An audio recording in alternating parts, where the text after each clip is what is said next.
I'm Melissa, 34. 3 months ago, I sat in a sterile conference room while my stepfather's personal attorney slid a document across the mahogany table that I'd never seen before. I had spent 12 years caring for my mother, 5 years helping with her debilitating arthritis, 7 years during her battle with cancer, $87,000 of my father's inheritance invested into making the house accessible. Robert looked directly into my eyes and screamed, "You have no right to anything!" When I questioned why my childhood home was listed as his exclusive property. I didn't scream. I didn't break down. I simply stood up, grabbed my purse, and walked out. What he didn't know was that I had something that would change everything. Where are you watching from today? Drop your location in the comments below and hit that like and subscribe button if you've ever felt betrayed by someone who was supposed to protect you. You'll definitely want to stick around for what happened next. 1 month after that meeting, Robert received the first court summons, initiating what would become a nearly year-long legal battle. I had documented proof that I was legally co-owner of the house and was beginning the process to reclaim it entirely, as established in our legal agreement. Now he knows who really has no rights. The silence in that conference room when I stood up still echoes in my mind. The attorney had been mid-sentence, explaining how generous Robert was being by allowing me 2 weeks to remove my belongings from my childhood bedroom. I remember how Robert's face shifted from anger to confusion when I didn't argue back. He expected tears. He expected begging. That's what I'd always done before. "You'll regret this," he called after me as I reached the door. I turned back for just a moment. "No, Robert, I won't." The parking lot was scorching that day. July in Arizona means the asphalt radiates heat like a furnace. I sat in my car for 10 minutes, air conditioning blasting, just breathing. My phone buzzed 7 times with calls from Robert. I silenced it without looking. When I finally drove away, something felt different. Like the weight I'd been carrying for years had shifted. Not disappeared, just redistributed into something I could actually use. I drove straight to Lauren's office. Lauren has been my best friend since college and is now a real estate attorney. She was expecting me. I'd called her the moment I found the hidden documents 3 weeks earlier. "How did it go?" she asked as I collapsed into the chair across from her desk. "Exactly how we expected," I replied. "He thinks he has it all figured out." Lauren smiled and pulled out a thick folder. "Then he's in for quite a surprise." We spent the next 3 hours finalizing the legal paperwork. Every receipt from the renovations, every bank transfer, the co-ownership agreement my mother had insisted we draft when I first started investing in the house, the clause about automatic transfer upon her death, carefully crafted to comply with Arizona property law through a transfer on death deed. "This is solid, Melissa," Lauren said, reviewing the documents again. "Your mother was incredibly thorough. The prenuptial agreement explicitly kept this house as her separate property, and the transfer on death provision is ironclad under Arizona law." "She knew Robert better than anyone," I said quietly. "She was protecting me the only way she could." Mom had been diagnosed with stage 3 breast cancer shortly after her arthritis began limiting her mobility. The treatments were brutal. While Robert attended exactly 3 doctor appointments in 7 years, I was there for every infusion, every scan, every tearful night. I remember the day we signed the co-ownership papers. Mom was having a good day. Her hair was growing back during a treatment break, and she had enough energy to sit at the kitchen table for several hours. "This house will be yours someday, Melissa," she'd said, her hand shaking slightly as she signed. "I'm making sure of it legally. Every dollar you invest is part of your early inheritance." Robert had been on a golf trip that weekend. He never knew about our agreement. The day I filed the legal paperwork was exactly 1 month after that horrible meeting. The process server delivered the court summons to Robert while he was hosting a poker game with his friends. Lauren's colleague who served the papers said his face turned purple with rage. That night, for the first time since Mom died, I slept through the entire night without waking up crying. This was just the beginning. The family history. Since my father died when I was 15, our family dynamics changed drastically. Mom married Robert just 2 years later, when I was 17. The grief was still raw when he moved into our house with his designer suits and booming voice. Robert already had a son, Tyler, from his previous marriage. Tyler was 24 when our parents married, finishing up college. While I was constantly reminded to save for college and be responsible, Tyler received everything he wanted, despite being an adult. Mom financed his MBA, helped with the down payment on his first apartment. There was always extra money for his emergencies. I never understood why. "He's building his career," Mom would say, rubbing her increasingly painful hands. "He needs more support right now." For 17 years of their marriage, I watched Robert manipulate my mother into favoring Tyler with every decision. I stayed quiet. I stayed present, especially when the cancer diagnosis came. My childhood home had always been my sanctuary. Dad built the treehouse in the backyard when I was 7, spending every weekend for a month getting it perfect. He planted the rose garden that bloomed beneath my bedroom window, filling my room with fragrance every spring. After he died, that house was all I had left of him. When Mom's arthritis started getting bad, I was 22 and just finishing college. I moved back home instead of taking the job offer in Seattle. I converted the dining room into a bedroom for her so she wouldn't have to climb stairs. Robert complained about losing the formal dining room where he'd hosted his important business dinners. He never once helped her up or down the stairs. I was working as a junior software developer then, making $42,000 a year. Not enough to move out and maintain my own place while helping Mom, but enough to contribute to household expenses. The first time I came home to find Mom fallen in the bathroom, unable to get up for 3 hours because Robert was golfing and had silenced his phone, something in me hardened. "We need to make this house accessible," I told him that night. "Do you know how much that costs?" He scoffed. "Besides, she'll get better." But she didn't get better. The arthritis spread to more joints. Then came the cancer diagnosis. I remember sitting in the doctor's office, holding Mom's hand while the oncologist explained the treatment plan. Robert was checking his email on his phone. "Stage 3, the doctor had said, "but we have good treatment options." That night, I made a decision. I would access the inheritance money my father had left me, which had been in a trust until I turned 25. $87,000 that I'd been saving for a down payment on my own home someday. "I want to renovate the house," I told Mom the next day. "Make it fully accessible for you. Convert the living room into a main-floor primary suite.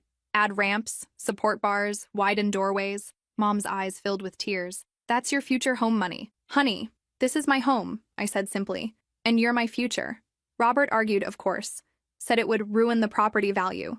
But Mom stood firm, one of the few times she ever contradicted him. What Robert didn't know was that Mom had already been thinking ahead. She'd consulted with her longtime family attorney, Mr. Wilson, about protecting my investment and ensuring the house would eventually be mine.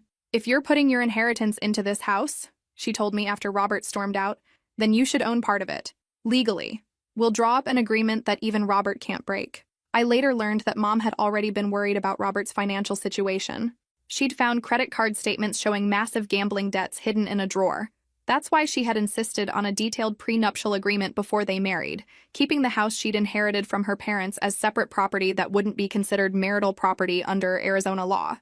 That was the beginning of our secret plan, one that would eventually change everything. Years of dedication. During the last 7 years of my mother's life, I was the one who took her to every chemo session, every doctor's appointment, every scan. This came after I'd already spent 5 years helping her manage debilitating arthritis that began affecting her mobility even before the cancer diagnosis.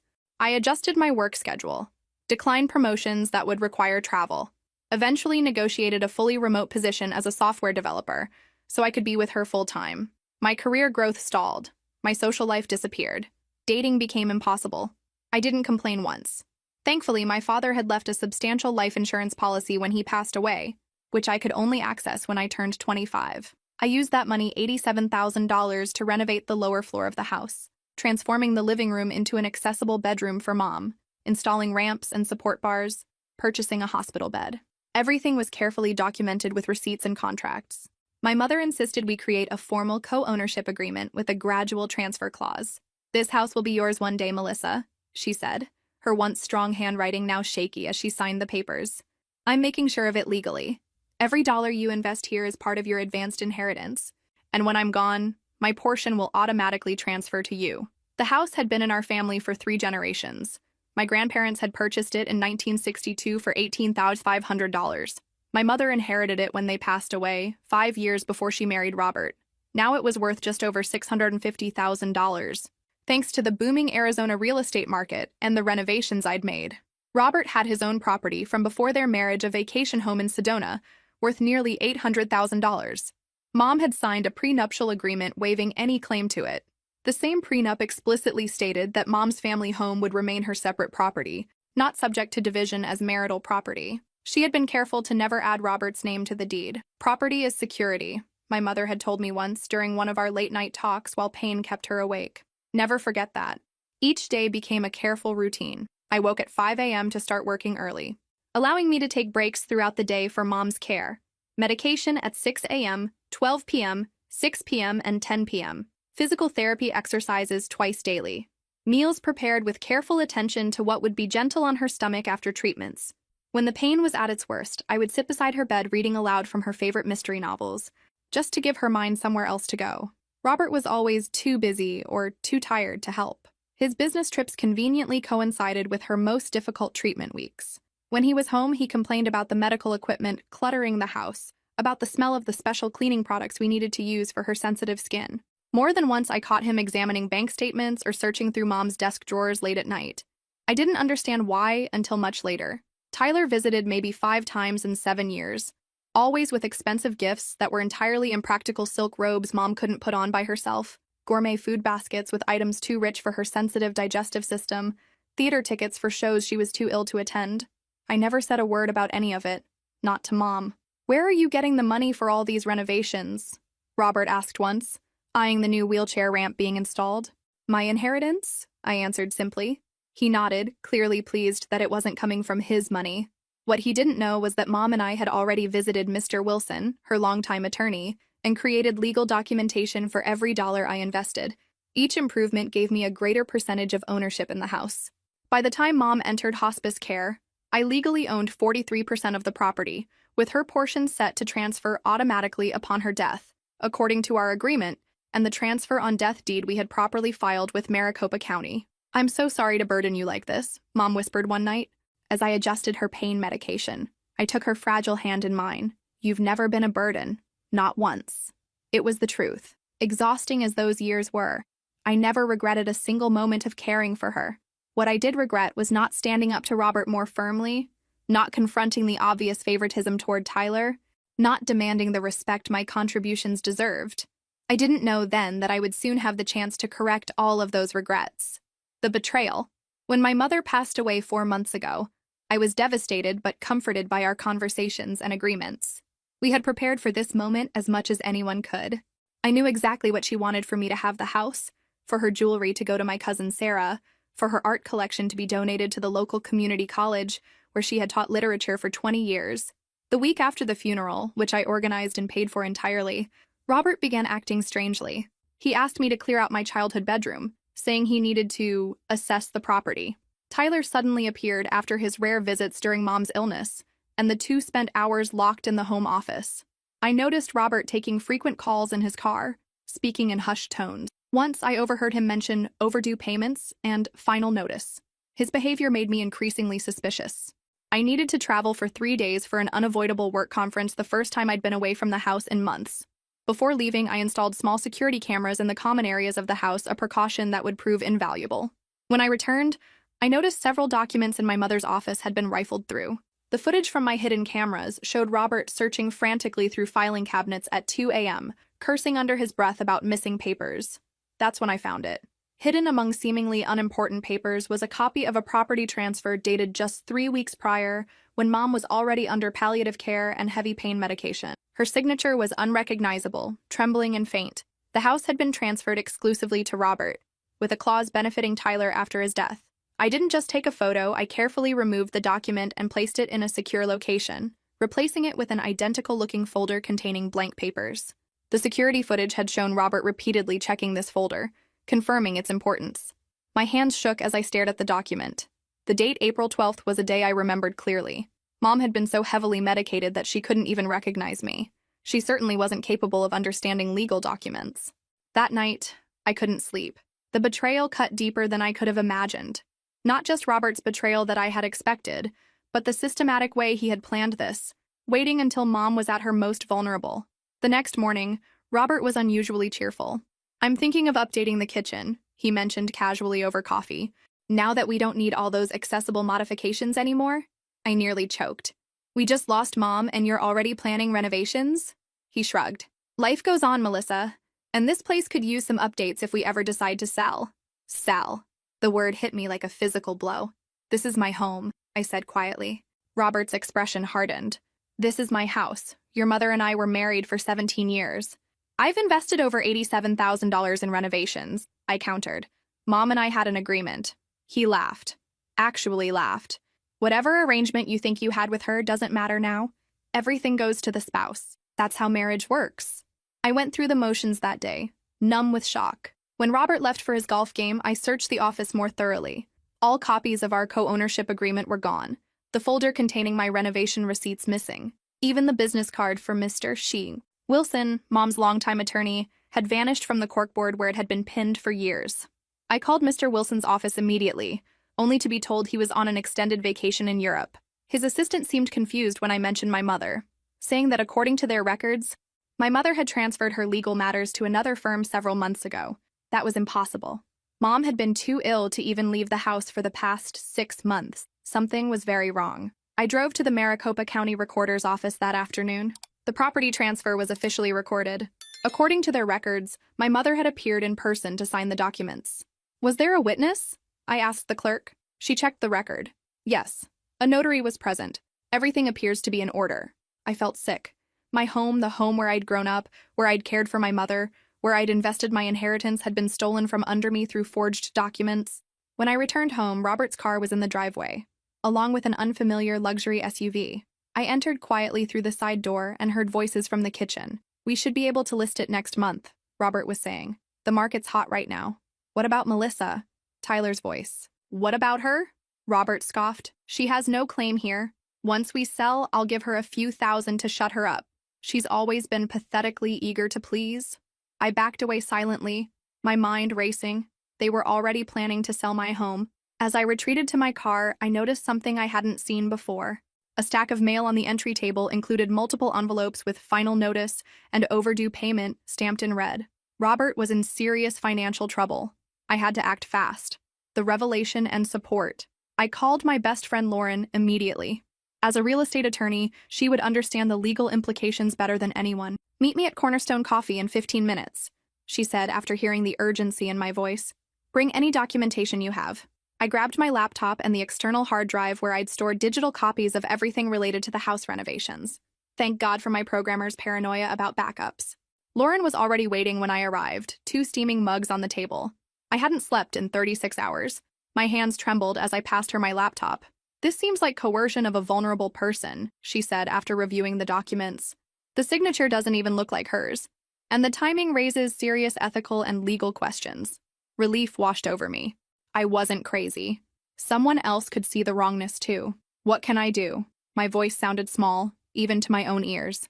Lauren's expression turned determined. First, we need medical confirmation of your mother's condition during that time period. She helped me draft an email to Dr. Martinez, the oncologist who had cared for Mom for years. After some initial hesitation regarding confidentiality issues, he consulted the hospital's legal department and confirmed he could testify about a deceased patient's cognitive capacity in cases of suspected fraud or coercion, especially with the medical representative authorization Mom had signed naming me. I can confirm your mother was under intensive palliative medication during that period, he explained in his reply. In my professional opinion, she was not in a condition to make complex legal decisions in the final weeks of her life. If officially requested by the court, I can provide a detailed medical opinion regarding her cognitive capacity at that time.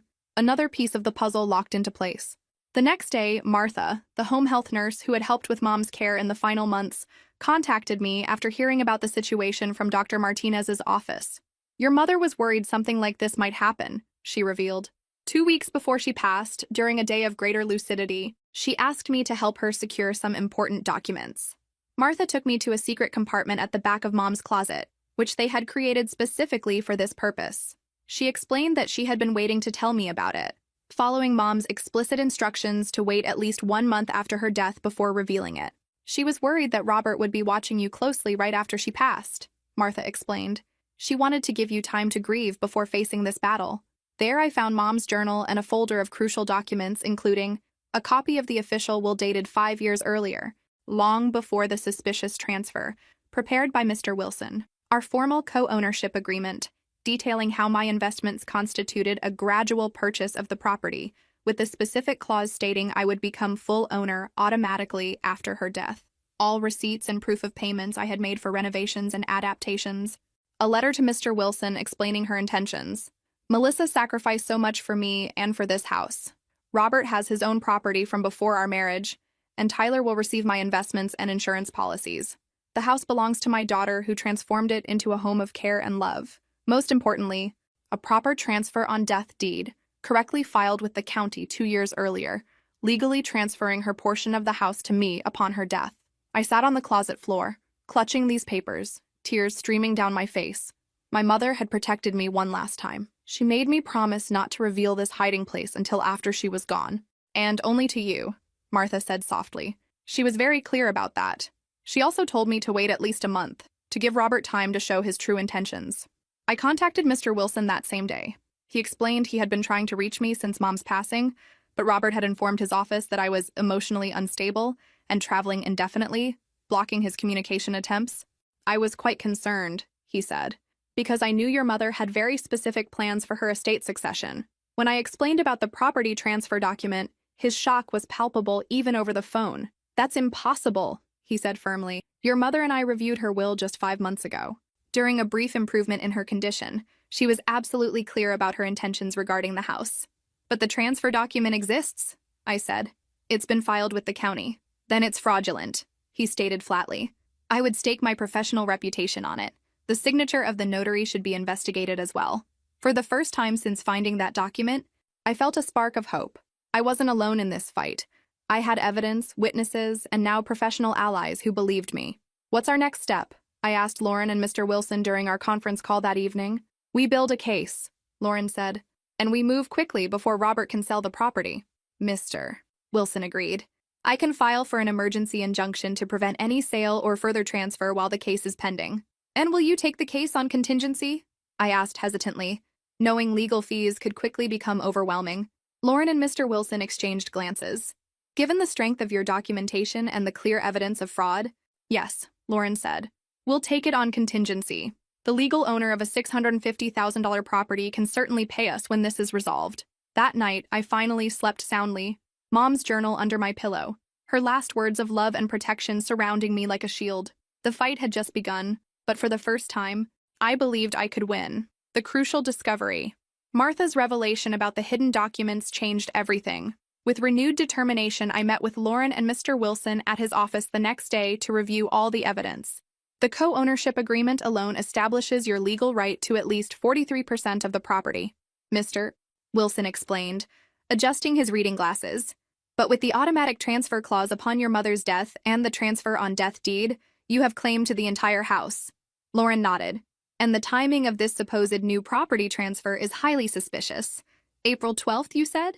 I confirmed the date, my stomach tightening at the memory. Mom was completely non-responsive that day. She couldn't even hold a spoon, let alone a pen. Mr. Wilson made a note. Dr. Martinez's medical testimony will be crucial here. As we strategized, Mr. Wilson's assistant interrupted with an urgent call. When he returned to the conference room, his expression had changed. That was Judge Carlton's clerk. Robert has filed for an emergency eviction order against you, claiming you're trespassing on his property. My heart sank. Can he do that? He can try, Lauren said grimly. But we're filing our own emergency injunction today. This actually works in our favor. It brings the case before a judge immediately. The hearing was set for the following Monday, just 3 days away. I spent the weekend gathering every piece of evidence I could find. Mom's journal entries about our agreement, photos documenting the renovation process, bank statements showing the transfers from my account.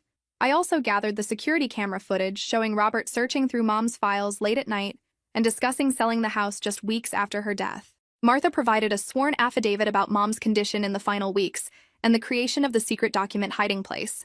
Dr. Martinez sent his medical opinion regarding Mom's cognitive capacity on the date of the alleged property transfer.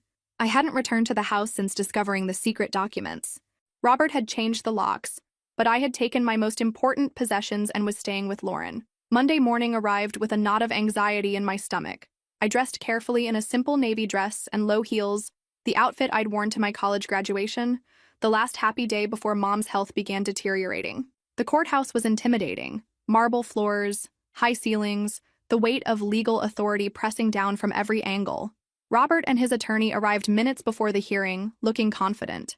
Robert didn't even glance in my direction. Judge Carlton, a stern-looking woman in her 60s, reviewed both filings with careful attention. I see 2 emergency motions before me, she began, one for eviction, one for injunction against property transfer.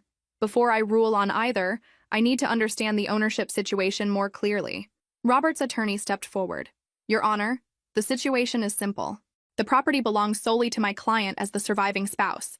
The deed was transferred to him on April 12th of this year, with Mrs. Henderson's full knowledge and consent. And the co-ownership agreement referenced in the injunction filing? Judge Carlton asked. The attorney waved dismissively. An informal arrangement at best, superseded by the legal transfer of the deed. Lauren stood. Your Honor, we have substantial evidence that the April 12th transfer was fraudulent.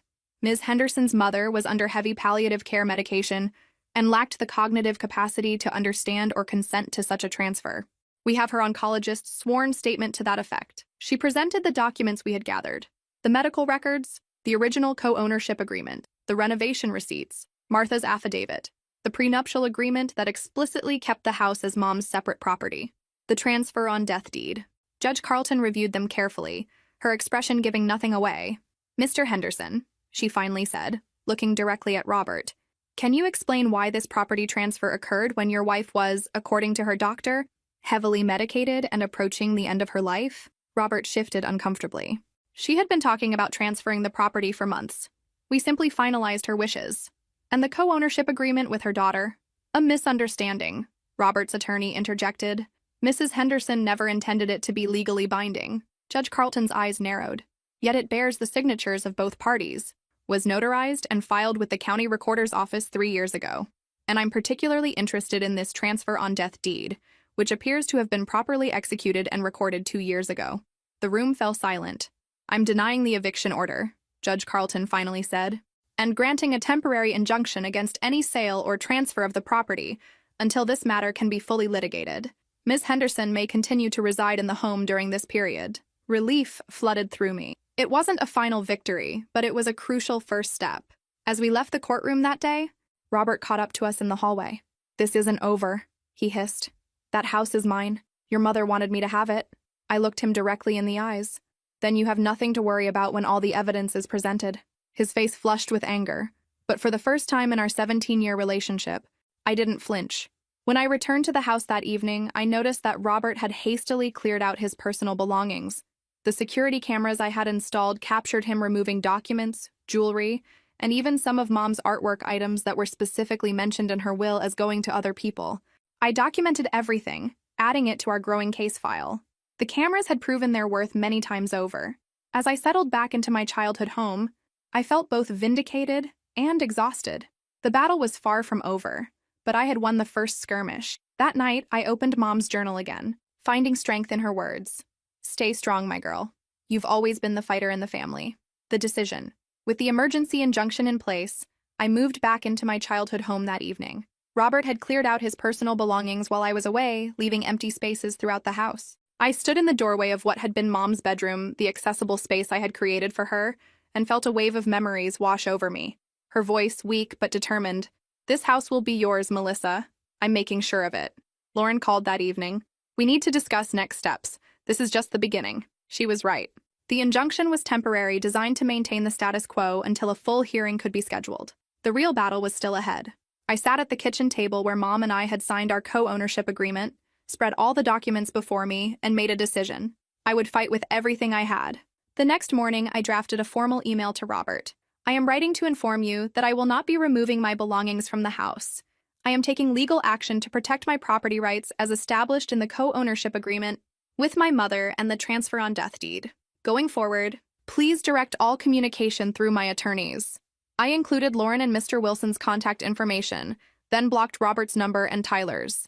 My hands trembled as I hit send, but my resolve was firm. Mr. Wilson filed the formal complaint contesting the property transfer the following day.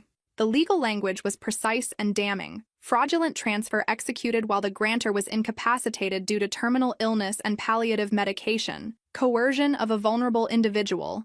Attempt to circumvent legally binding prior agreements. The court has assigned Judge Ramirez to the case, Lauren informed me a week later. She's known for being thorough and fair, but Robert's team has requested a jury trial, which will extend the timeline. How long? I asked. 8 to 14 months, potentially. I felt my heart sink.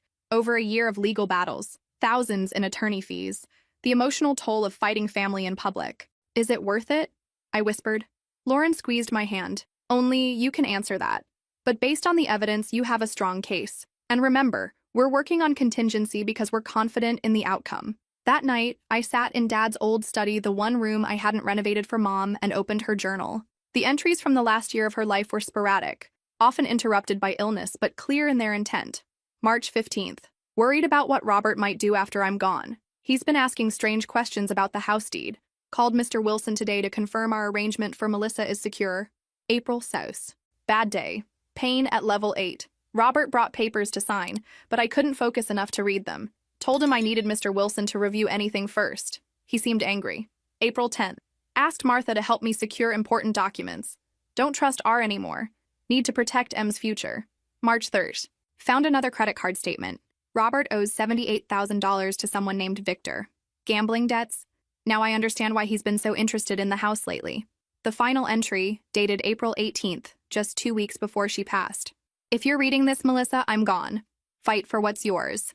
You've earned it through years of love and sacrifice. Don't let anyone tell you otherwise.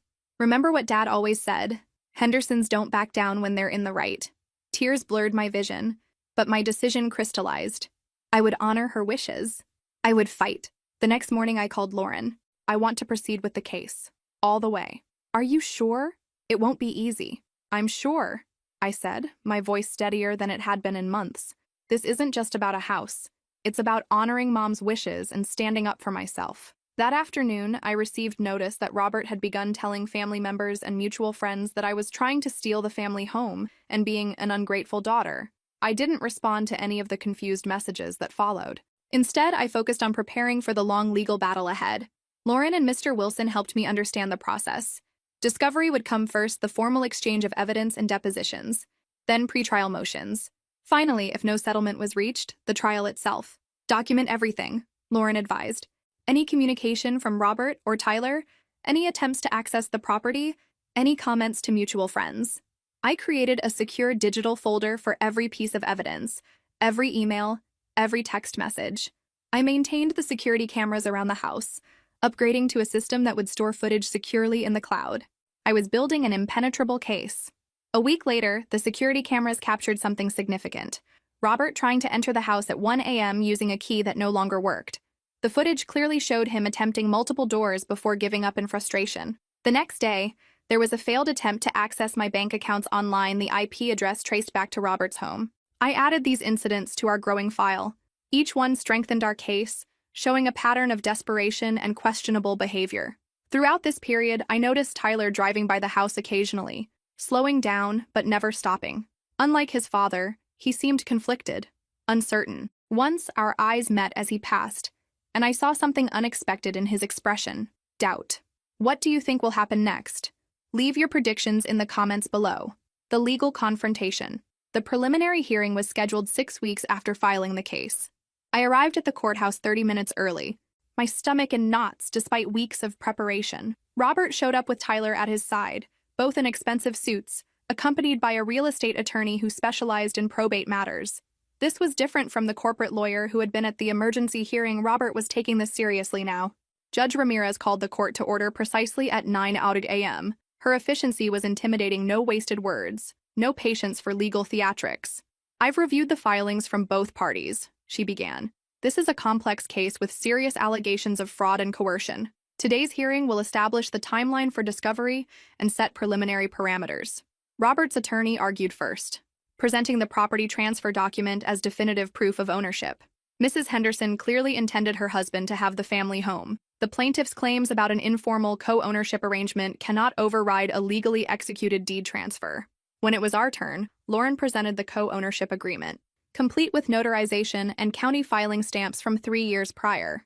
She questioned the suspicious timing of the new transfer and presented Dr. Martinez's affidavit regarding Mom's mental capacity. Your Honor, we have documentation proving Ms. Henderson invested $87,000 of her own inheritance into making this home accessible for her mother. This wasn't charity, it was an investment in property she legally co-owned, with the understanding that full ownership would transfer to her upon her mother's death. Lauren then presented the transfer on death deed, properly executed and filed 2 years earlier. This document, Your Honor, makes the ownership succession crystal clear. Mrs. Henderson intended for her daughter to receive full ownership upon her death. Robert shifted uncomfortably in his seat. When Lauren mentioned the amount I'd invested, he leaned forward, whispering furiously to his attorney. Judge Ramirez asked several pointed questions about the timeline, particularly focusing on April 12th, the date of the contested transfer. Mr. Henderson, She addressed Robert directly. Were you present when your wife signed this transfer document? Yes, Your Honor, he replied confidently. And who else was present? The notary, of course, and my son stepped in briefly. Lauren made a note. Tyler had not been mentioned as a witness in the original filing. Ms. Henderson, the judge turned to me. When did you last see your mother alert enough to understand and sign legal documents? I took a deep breath. Mid-March, Your Honor. After that, her medication was increased significantly for pain management. By early April, she often didn't recognize me. Judge Ramirez nodded thoughtfully. I am establishing a discovery period of 4 months. Both parties will exchange all relevant documentation. Depositions will begin in 6 weeks.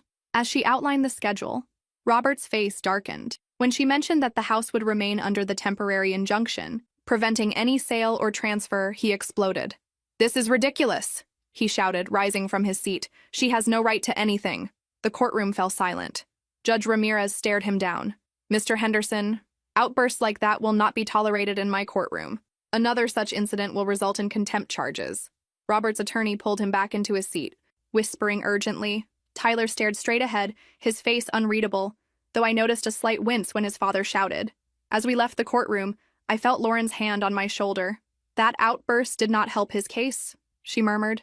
Judges notice that kind of behavior. The discovery process began immediately. Both sides exchanged document requests. Robert's team demanded every bank statement, every receipt, every communication between Mom and me regarding the house. We requested all of Robert's financial records from the past 5 years, the contact information for the notary who witnessed the transfer, and detailed information about Mom's medication schedule in April. 1 week after the preliminary hearing, Robert launched a smear campaign. Distant relatives and mutual friends began receiving emails and calls claiming I was stealing the family legacy and being an ungrateful daughter. Aunt Margaret called me, confused. Robert says you're trying to take the house from him after all he did for your mother. That doesn't sound like you, Melissa, I explained as calmly as I could. Mom and I had a legal co-ownership agreement.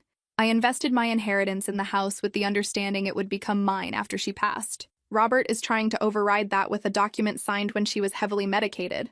Oh, Margaret said quietly. He didn't mention any of that. Similar conversations played out with other family members and friends. Some believed Robert's version. Others reserved judgment. A few, like my cousin Sarah, who had witnessed Mom's decline firsthand, stood firmly on my side. The stress was overwhelming. I lost weight. Sleep became elusive. Work deadlines blurred together as I tried to balance my career with the demands of the lawsuit. Through it all, I held on to Mom's journal. Her words became my mantra. Fight for what's yours. 2 months into the discovery process, something unexpected happened. Our legal team finally located the notary, whose signature appeared on the fraudulent transfer document. Her name was Jessica Alvarez, and when contacted, she was horrified to learn how her name had been used. I never notarized this document, she stated in a sworn affidavit. This is not my signature. Someone has forged my credentials. This was a game changer. Forgery of a notary's signature was a serious criminal offense. The case had just moved beyond a civil dispute into potential criminal territory.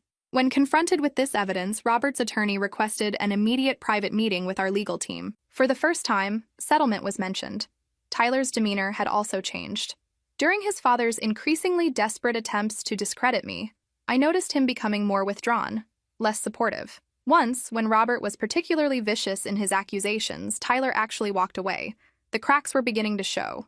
The manipulation. Over the next 5 months, as the legal process inched forward with painful slowness, Robert tried every possible tactic to make me give up. First, he sent my Aunt Margaret to convince me. She arrived unannounced one Sunday afternoon, her expression a mixture of determination and discomfort. Your mother would want the family to stay united, she said, perched awkwardly on the edge of the sofa, not fighting over material possessions. I offered her tea, my hands steady. Mom wanted me to have this house. She put it in writing, legally, years ago. But Robert was her husband, Margaret persisted. 17 years together counts for something. It does, I agreed. That's why she made sure he kept his Sedona property, worth nearly $800,000, and why Tyler was named beneficiary of her investment accounts and insurance policies. This house was meant for me. Margaret left without changing my mind. But Robert was just getting started. A week later, his attorney reached out with a settlement offer. I would receive 10% of the house's value if I withdrew the lawsuit. Lauren scoffed when I forwarded the email. They're getting nervous. Discovery isn't going well for them. She was right. We had learned that Robert had listed the property for sale with a real estate agency just 3 weeks after the funeral, a fact that my attorneys considered extremely favorable to our case. It shows intent to quickly liquidate the asset before any questions could be raised, Mr. Wilson explained. The court will take note of that. The notary fraud investigation was also progressing. The district attorney's office had opened a file on the case, requesting interviews with Robert and the person who had posed as Jessica Alvarez. As the depositions approached, Robert's desperation became more evident. He began showing up at places he knew I frequented: my favorite coffee shop, the bookstore where I bought my weekly mystery novel, even the trail where I jogged every Saturday morning. Each accidental meeting included some variation of, "We should talk privately," without the lawyers. I refused every time, and the security cameras I'd installed around my house captured him driving by at odd hours, sometimes stopping to watch the house for several minutes before driving away. Then came the threats.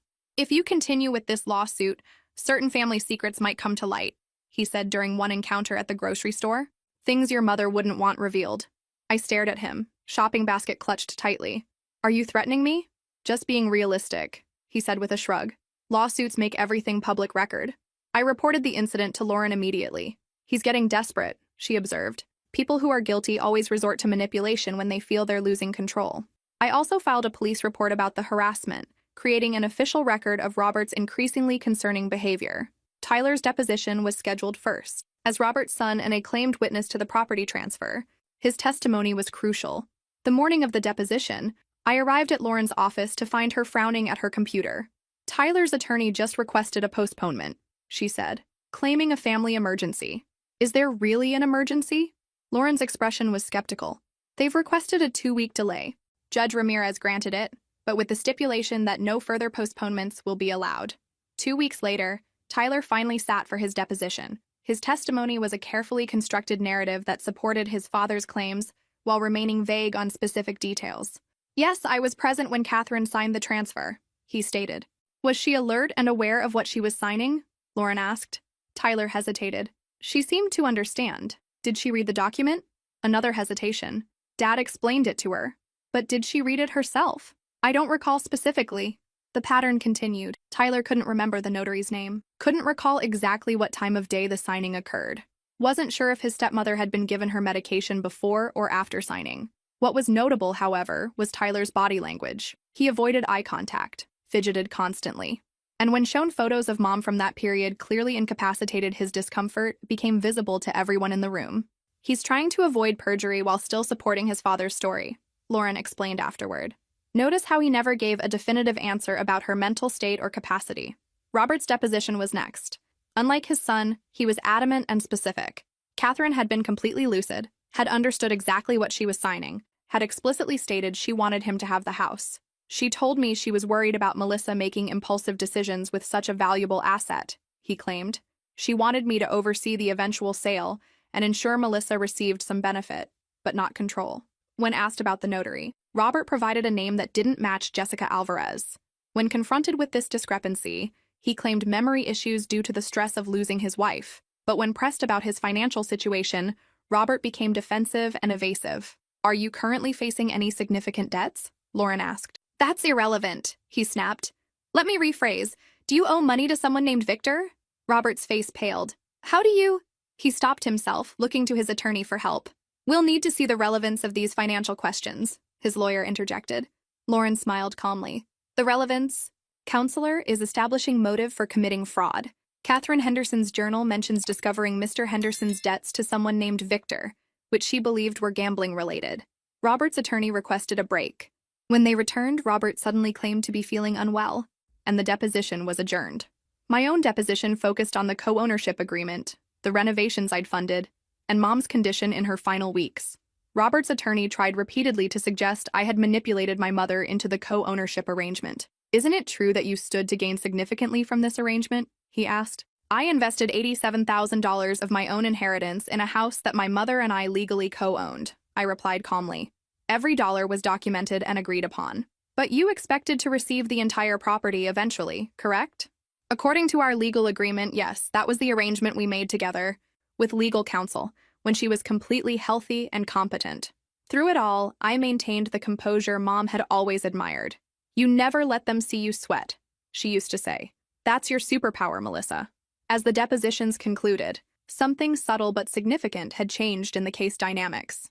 Tyler had begun to distance himself from his father. Twice during the proceedings, he had contradicted Robert's version of events in small but meaningful ways. And I had noticed something else, Tyler watching me with an expression that looked almost like respect. If you've ever faced manipulation from family members, type strength in the comments. Your story matters and your courage inspires. The transformation. During the months of legal battle, something shifted within me. The constant need to defend myself, to assert my rights, to stand firm against manipulation, it changed me in ways I hadn't anticipated. I started therapy, returned to the gym, and resumed hobbies I'd abandoned during the years caring for Mom. The programming project I'd put on hold, the hiking group I'd left, the book club I'd loved. My therapist, Dr. Levine, helped me recognize the patterns of people-pleasing and conflict avoidance I'd developed over years of navigating Robert's manipulation. You've spent most of your adult life anticipating others' needs, she observed. What happens when you prioritize your own? It was a revolutionary concept. What did I want? What did I need? As the case progressed through its 8th month, I felt stronger every day. My voice, once hesitant in confrontations, grew steady. My boundaries, once permeable, became solid. The transformation wasn't just internal. I cut my waist-length hair to a confident shoulder-length style, replaced my muted wardrobe with colors that made me feel powerful, started speaking up in work meetings instead of deferring to louder voices. My team lead noticed the change. "Whatever you're doing, keep it up," she said after I successfully presented a major project proposal. "You're finally taking up the space you deserve." The legal case continued its slow progression. Experts were consulted, financial records analyzed, medical opinions filed. Every piece of evidence strengthened our position. The district attorney's investigation into the notary fraud had progressed to formal interviews. The potential for criminal charges loomed over Robert, adding another layer of pressure. Then, one Tuesday afternoon, Robert appeared unexpectedly at my workplace. I was leaving the office when I spotted him waiting by my car in the parking garage. My old self would have felt trapped, anxious. The new me felt only calm determination. "We need to talk privately," he said, approaching as I unlocked my car. "Anything you have to say can go through my attorneys," I replied, my voice steady. "Melissa, we're family," he implored, his tone suddenly gentle. "Your mother never would have wanted this." I looked directly into his eyes. "My mother never would have wanted you to try to steal from me after everything I did for her." "I'm not fighting over a house, Robert. I'm honoring her wishes and my own worth." His expression hardened. "You're making a mistake. I'm offering you one last chance to settle this reasonably." "My attorneys have been clear about what constitutes a reasonable settlement," I replied. "Full recognition of my ownership rights, as legally established years ago." "You'll regret this," he threatened, his mask of familial concern slipping, "when all the legal fees eat up whatever value you think you're protecting." I placed my bag in the car calmly. "The house is worth $650,000. My legal team works on contingency. Even if this takes another year, the math works in my favor." For the first time in our 17-year relationship, I saw Robert speechless. The man who had always had an angle, always known how to pressure or manipulate, stared at me like I was a stranger. In many ways, I was. "See you in court," I said, closing my car door. The expression of shock on his face as he realized he could no longer manipulate me was worth every penny of the legal costs. 2 days later, Tyler called.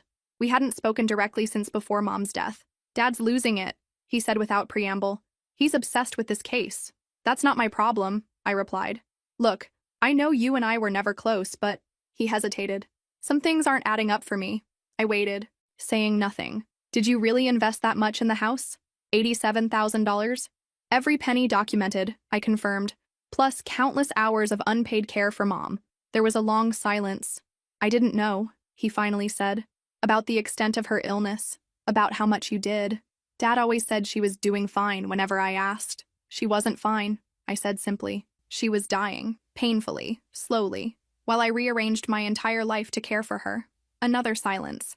"I should have visited more." "Yes," I agreed. "You should have." The conversation ended awkwardly, but something had shifted. Tyler hadn't apologized exactly, but he'd acknowledged a truth he'd previously ignored. A week later, Dr. Martinez called. The court had officially requested his expert testimony regarding Mom's cognitive capacity in her final weeks. "I've submitted my full medical opinion," he told me, including details about the specific medications she was taking on April 12th and their documented effects on cognitive function and decision-making capacity. Lauren called the next day. her voice animated with excitement. Martinez's testimony is damning for their case. He stated unequivocally that your mother lacked the capacity to understand or consent to property transfers during that period. The case was moving steadily in our direction. Robert's attempts to discredit the co-ownership agreement had failed under expert legal review. The suspicious circumstances of the property transfer were increasingly apparent. As month 9 of the legal battle approached, I received an unexpected email from Robert's attorney proposing a new settlement. I would receive 75% ownership of the house, with Robert maintaining 25%. They're getting desperate, Lauren observed. But we're still holding firm for 100% per the original agreement. I agreed. We had come too far to compromise now. That weekend, I repainted Mom's bedroom, the accessible space I had created for her, on the ground floor. The medical equipment was gone now. The hospital bed donated to a family in need.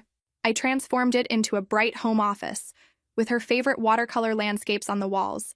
For the first time since her death, I felt her presence as a comfort rather than a wound. You're doing exactly what I raised you to do, I could almost hear her say, standing your ground with grace. The unexpected turn. In the 10th month of the legal process, something unexpected happened. Tyler contacted me, asking to meet for coffee, alone, without Robert's knowledge. I agreed with caution, choosing a cafe in a part of town Robert never visited. Tyler arrived looking nervous, avoiding eye contact, fidgeting with his watch, a $6,000 Breitling I recognized as a gift from my mother on his 30th birthday. I found something you should see, he said, sliding a manila envelope across the table. Inside were printed emails between Robert and the attorney who had conducted the succession meeting, a personal friend of Robert's, not an independent professional. The emails explicitly discussed how to work around the co-ownership agreement and ensure the house stays only with blood family. I stared at the papers, then at Tyler. Why are you showing me this? He sighed deeply, finally meeting my eyes. Because my father betrayed me too. He explained that he had discovered Robert had sold the investments that should have come to him according to Mom's original will. Robert had gained access because Mom had added him as a co-signer to simplify financial management during her illness. Mom tried to remove him as co-signer in the final months, Tyler said, but her condition deteriorated too quickly before she could complete the process. Robert had used the money to pay off gambling debts Tyler hadn't even known existed. When I confronted him, he said I should be grateful for what I'd already received in life. Tyler looked genuinely remorseful. I realized he's manipulated all of us, including your mother. I'll testify about these emails if it helps your case. I studied him carefully. The entitled stepbrother who had received every advantage while I struggled now looked defeated, almost humble. Why didn't you visit her more? I asked, the question that had burned in me for years. Tyler's eyes dropped. Dad always said she was doing better, that too many visitors tired her out. When I did visit and saw how bad things really were, I couldn't handle it. It was easier to believe his version. I understood then that Tyler had been a victim of Robert's manipulation too, just in a different way. While I had been controlled through criticism and dismissal, Tyler had been controlled through false praise and entitlement. These emails, I said, tapping the envelope, they're dated before Mom died. Tyler nodded. Robert was planning this for months. He knew exactly what he was doing. Tyler had more to share. He had discovered that Robert owed over $150,000 to a loan shark named Victor Mendez. The gambling debts were much worse than anyone had realized. He needs to sell the house, Tyler explained. These people don't take IOUs. That's why he's been so desperate. The next day, I forwarded the emails to Lauren and Mr. Wilson. Their response was immediate and energetic. This is the smoking gun, Lauren declared during our emergency meeting. Proof of premeditated intent to circumvent the legal agreement. The court will take a very dim view of this. Should we depose Tyler again? I asked. Mr. Wilson shook his head. Better to save his new testimony for trial. The element of surprise will be valuable. However, we did inform the district attorney's office about the new evidence. The investigation into the notary fraud was now expanding to include potential conspiracy charges. The case accelerated after that. Judge Ramirez scheduled the final hearing for the following month, almost exactly 1 year after that first terrible meeting, where Robert had shouted that I had no rights. As the trial date approached, Robert made one last desperate attempt. He appeared at my house on a Sunday morning looking haggard and aged. I know about Tyler, he said when I opened the door. He's betrayed his own father. He's chosen truth, I corrected. There's a difference. Robert's facade cracked. I can't lose this house. I've already lost everything else. For a moment, I almost felt sorry for him. Almost. You could have approached this honestly from the beginning, I said. Acknowledged the legal agreement Mom and I had. Respected her wishes. She was my wife, he exploded. 17 years.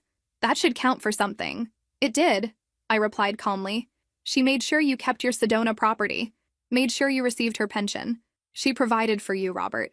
She just didn't give you everything, especially not something that was partially mine already. His expression darkened. This isn't over. But we both knew it was. The security cameras captured the entire exchange, adding one more piece to our overwhelming case. 3 days before the trial, Robert's attorney contacted Lauren with a new settlement offer. Full recognition of my ownership rights in exchange for a small cash payment to Robert, $25,000, ostensibly for improvements he had made to the property. Lauren and I discussed it briefly. We could counter with $10,000 and end this now, she suggested. Save the stress of trial? I considered it, tempted by the prospect of immediate resolution. Then I remembered the months of manipulation, the forged document, the attempt to steal what my mother had explicitly wanted me to have. No, I decided. I want the judge's ruling on record. I want the fraudulent transfer formally invalidated. I want this concluded properly and completely. Lauren smiled. I was hoping you'd say that. Justice served. The final trial took place 11 months after that first horrible meeting. The courtroom was more crowded than previous hearings. Various family members had come to witness the conclusion of a case that had divided our extended family. The evidence presented was substantial. The documented co-ownership agreement with automatic transfer clause. The authenticated copy of Mom's original will with Mr. Wilson. The transfer on death deed properly filed 2 years before Mom's death. Dr. Martinez's medical opinion on Mom's compromised cognitive capacity. Martha's testimony about the hidden document cache. The incriminating emails provided by Tyler, proof that Robert had listed the house for sale immediately after the funeral security camera footage, showing Robert attempting to enter the house unlawfully. The notary's affidavit confirming her signature had been forged. Tyler testified last, confirming the authenticity of the emails and describing how Robert had planned to circumvent the co-ownership agreement months before Mom's death. He also testified about Robert's gambling debts and how he had liquidated assets intended for Tyler to pay those debts. Robert's face grew increasingly pale as his son testified against him. His attorney made half-hearted objections that Judge Ramirez consistently overruled. After 2 days of testimony, the judge delivered her ruling with clear, unwavering certainty. The co-ownership agreement between Catherine Henderson and Melissa Henderson is valid and legally binding, per the specific clause contained therein, and reinforced by the properly executed transfer on death deed. Catherine Henderson's portion of the property automatically transferred to Melissa Henderson upon her death, making her the sole owner. The April 12th property transfer is invalidated due to proven incapacity and coercion. The original will is recognized as the true expression of Catherine Henderson's intentions.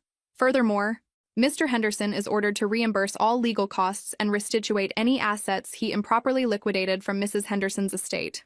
Judge Ramirez also noted that she was referring the case to the district attorney's office for potential criminal charges related to the forged notary signature.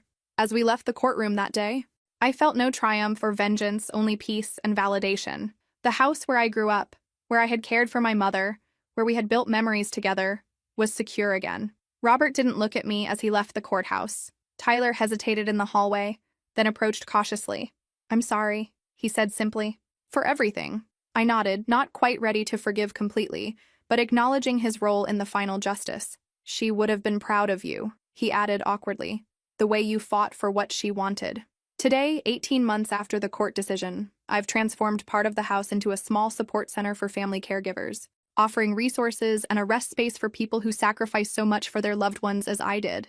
Tyler and I maintain a cautious but cordial relationship, both victims, in different ways, of Robert's manipulation. Robert moved to another state after facing additional investigations for fraud and forgery. Last I heard, he had to sell his Sedona property to pay his legal fees and gambling debts. What I learned through this journey is that setting boundaries isn't selfishness, it's self-preservation. That your voice and your rights matter even when family members try to convince you otherwise. That sometimes the true inheritance from someone you love isn't a property, but the strength you find to stand up for what is right and honor their true intentions. If this story resonated with you, please share it with someone who might be facing a similar battle. Sometimes all we need is to know we're not alone, and that justice, though slow, is possible. Where are you watching from today? Let me know in the comments below, and don't forget to like and subscribe if you want to hear more stories about standing up for yourself against all odds.